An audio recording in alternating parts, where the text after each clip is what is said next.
Hello friends, today we are going to study about the types of firewalls. So first one is packet filter firewall. If we go by the definition, it's been written, it checks the coming data packets before they get entered into our host or the private network. Mainly checks IP address, port number depending on the predefined rules and discard the irrelevant packets.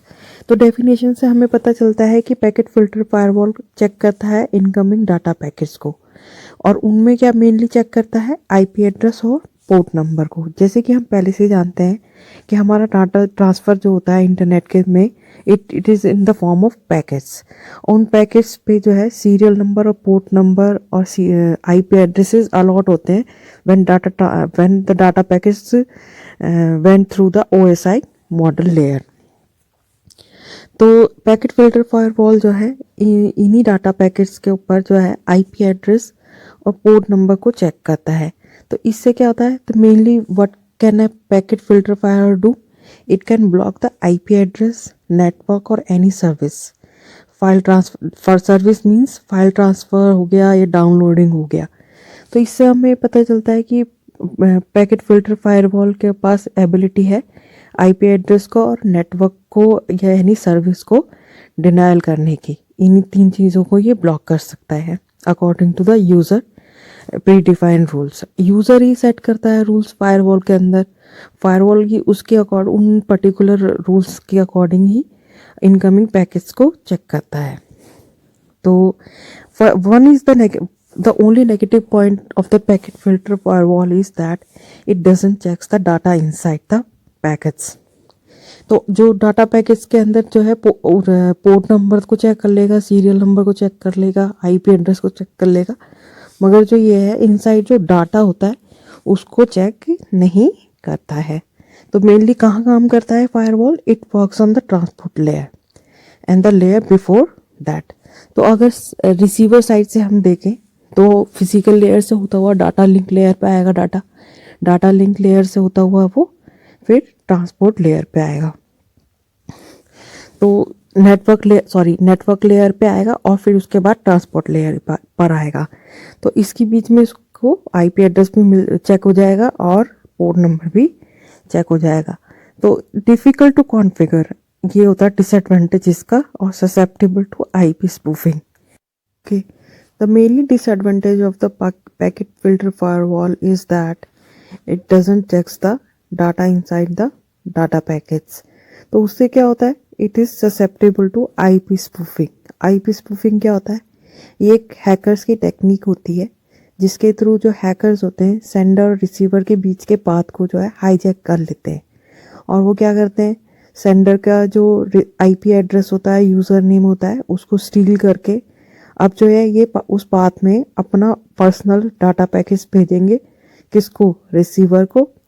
और receiver जो है अगर वहाँ पे packet filter firewall लगा हुआ है और जैसे कि पैकेट फिल्टर फायरवॉल जो है हमारा it doesn't checks the data inside the data packets, और अगर हैकर्स जो है अपने बनाए हुए डाटा पैकेज के अंदर वो मेलिशियस कोड या वायरस वाला कोड जो है भेज देगा सेंडर को, क्योंकि उसने सेंडर का यूज़र आईडी और पासवर्ड जो है स्टील किया हुआ है। It will put that user ID IP address on that. तो हैकर्स क्या करेंगे, यूज़र आईडी और पासवर्ड स्टील करने के बाद सेंडर का उसका आईपी एड्रेस सर्च कर लेंगे और अब जो है अपने पर्सनल डाटा पैकेज बनाएंगे और उस पर आईपी एड्रेस किसका लिख देंगे, वो सेंडर का लिख देंगे। तो हमारे रिसीवर को तो पता नहीं है रिसीविंग एंड पे कि डाटा पैकेट्स ये हमारे ओरिजिनल सेंडर से आया है कि हैकर्स के थ्रू आया है, क्योंकि आईपी एड्रेस तो है वो मैच कर जाएगा। और हमारे फिल्टर फायरवॉल में जो है it says yes to it because IP address is yes on the firewall। तो वो जो malicious डाटा है वो एंटर कर जाएगा और हमारा it will be harmful to our computer। अब देखते हैं हम कि डाटा कैसे ट्रांसफ़र होता है। ये देखो, ये एक्सटर्नल नेटवर्क है, ये हमारा फायरवॉल है, ये हमारा पर्सनल नेटवर्क में हमारा यूज़र का कंप्यूटर है जो किसी नेटवर्क में होगा। So friends, look here how the data get transferred between the external network and it goes to the firewall, passes the security criteria of firewall, and then reaches to the host. Host is our computer. Like this data packets are going, and like this the you can see that data packets is having the SID means source ID and DID means destination ID, and port number is also there, that is not been written in the figure. So data is going through the firewall and reaching to the host. After passing the firewall, it should be fulfilling the criteria of the firewall rules and regulations, means it has to pass through the filters of the firewalls that has been set by the user. So it's like that.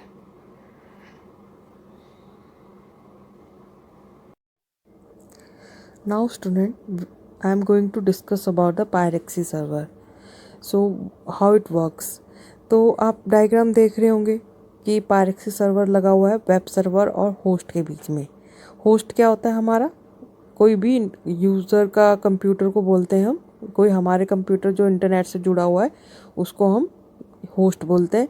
और web server क्या होता है, जहाँ से हमें हमारी service मिलती है उसको बोलते हैं हम वेब सर्वर. तो हमारे इंटरनेट में कैसे काम होता है, हमारे इंटरनेट में इस तरीके से काम होता है कि होस्ट से रिक्वेस्ट जाती है, वेब सर्वर से रिप्लाई आता है, होस्ट से रिक्वेस्ट जाती है, वेब सर्वर से रिप्लाई आता है. तो फिर ये पायरेक्सी सर्वर क्यों लगाया गया है बीच में, तो पायरेक्सी सर्वर इसीलिए लगाया गया है for the protection, for the security and the for the management. तो हम पढ़ते हैं अब डेफिनेशन में कि पायरेक्सी सर्वर जो है कैसे काम करता है. Host want to use any application और service like using online chatting, it will request first will be sent to the Pyrexy server and from that it will be sent to the web server. इसका मतलब ये है कि Pyrexy server लगाने के बाद host जो रिक्वेस्ट करता है किसी भी सर्विस की, वो वेब सर्वर को सीधे नहीं जाएगी, वो जाएगी पहले Pyrexy सर्वर को, फिर Pyrexy सर्वर जो है उसको फर्दर सेंड करेगा वेब सर्वर में, फिर वेब सर्वर से उसका रिप्लाई आएगा और reply is attained by the Pyrexy server, not by us. तो Pyrexy सर्वर से वो रिप्लाई फिर होस्ट को वापस आएगा. तो इसका मतलब यह है कि host is not in the directly contact with the web server. तो आईपी एड्रेस भी उसका it won't be shown to the web server. Web server तो यही समझेगा कि Pyrexy server is the one who is requesting, तो he will just not be able to see the host who is the real one who is requesting for the service. तो इससे क्या होगा, हमारा एक सिक्योरिटी बढ़ जाएगी. तो जो हैकर्स होंगे वो इस तरह के सिस्टम को हैक करना थोड़ा डिफ़िकल्ट हो जाएगा. तो और इसमें एक पॉइंट और आता है जो Pyrexy सर्वर का बेनिफिट है कि इसके पास एक कैचे मेमोरी होती है जिसके अंदर ये क्या करता है कि once it gains any kind of data from the web server, तो वो उसको क्या करेगा, वो लोकली उसको अपनी मेमोरी में सेव कर लेता है. तो किसी भी नेटवर्क में जब और कोई क्लाइंट Pyrexy सर्वर से कहता है कि आई वांट दिस सर्विस और दिस थिंग, और वो उसके कैचे मेमोरी में होता है, तो वो उसकी रिप्लाई खुद ही दे देता है rather than sending is forward to the web server.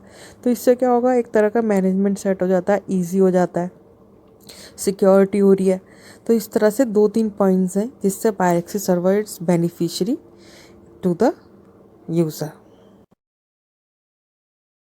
You can see that how request is moving from host to the Pyrexy server, and then later it will be reaching to the web server, and the feedback result from the web server is coming back to the Pyrexy server, then it will reach to the host. So how the total communication take place. So here I will like to add one more benefit of the Pyrexy server. जैसे कि मान लो एक network है, network में काफ़ी सारे computers हैं, उनको हम बोलते हैं क्लाइंट.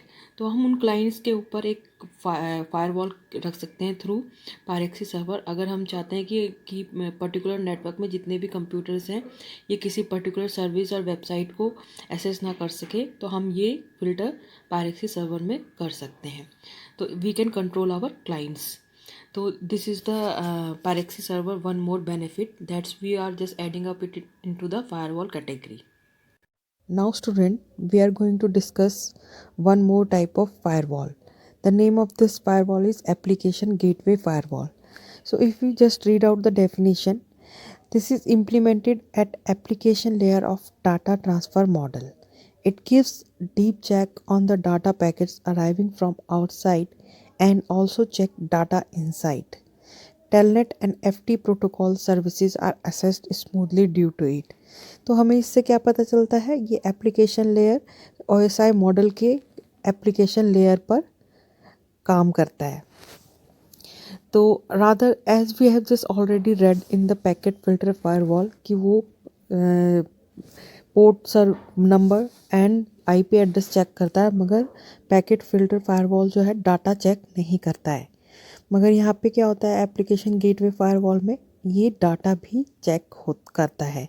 इससे क्या हो जाता है कि कमिंग डाटा पैकेट्स की डीप स्कैनिंग हो जाती है और इससे मोर सिक्योरेबल हो जाता है डाटा। तो ये बेसिकली किस लिए हेल्पफुल होता है, तो जैसे सर्विसेज होती है टेलनेट और FTP, दो प्रोटोकॉल्स जो कि हमें ऑलरेडी पता है OSI मॉडल के एप्लीकेशन लेयर के प्रोटोकॉल्स हैं। इन्हीं दोनों प्रोटोकॉल से हमें जितनी भी एप्लीकेशन सर्विसेज होती हैं, जैसे ब्राउज़र हो गया, ऑनलाइन चैटिंग हो गया, मेल्स हो गया, they are due to these services only. तो टेलनेट जो होता है वो तो रिमोट एक्सेस के काम आता है, दो कंप्यूटर एक दूसरे से कनेक्ट होते हैं, वो उसके लिए उसका रीज़न होता है टेलनेट। और FTP प्रोटोकॉल होता है वो हमारा डाटा ट्रांसफ़र के लिए, इसकी फुल फॉर्म होती है फाइल ट्रांसफ़र प्रोटोकॉल। तो ये दोनों प्रोटोकॉल से दोनों जो सर्विस प्रोवाइड करते हैं वो मैंने आपको बता दी। सो पायरेक्सी सर्वर की तरह काम करता है ये एप्लीकेशन गेटवे। मगर एक इसका जो डिसएडवांटेज है कि इस परफॉर्मेंस इज़ डिग्रेडिंग, यानी कि इसका जो परफॉर्मेंस है थोड़ा स्लो होता है, but it is more authenticated as compare to the other firewall. तो आप डायग्राम में भी देख सकते हो, इंटरनेट पब्लिक नेटवर्क है, वहाँ से डाटा आया नेटवर्क फायरवॉल में आज से आया और फिर वो एप्लीकेशन गेटवे से आया और फिर वो होस्ट के जितनी भी सर्विसेज हैं वो एक्सेस कर सकता है। तो होस्ट से जितना भी एसोसिएशन है वो नेटवर्क कर सकता है after the application gateway. And now students comes the next kind of firewall. Its name is circuit level gateway. So circuit level gateway works at the session layer of the OSI model. तो मैं अभी थोड़ा सा बता देती हूँ session layer के बारे में, जो हम ऑलरेडी डिस्कस कर चुके हैं OSI मॉडल में। यहाँ पर क्या होता है, सेशन ऑर्गेनाइज किए जाते हैं, और जब सेशन तभी ऑर्गेनाइज किया जाता है when authentication is being checked and authorization has been given in between the server and the host. तो उसको बोलते हैं हम हैंड शेकिंग। तो जब हैंड शेकिंग हो जाता है तो I will read out the definition how it works circuit level gateway.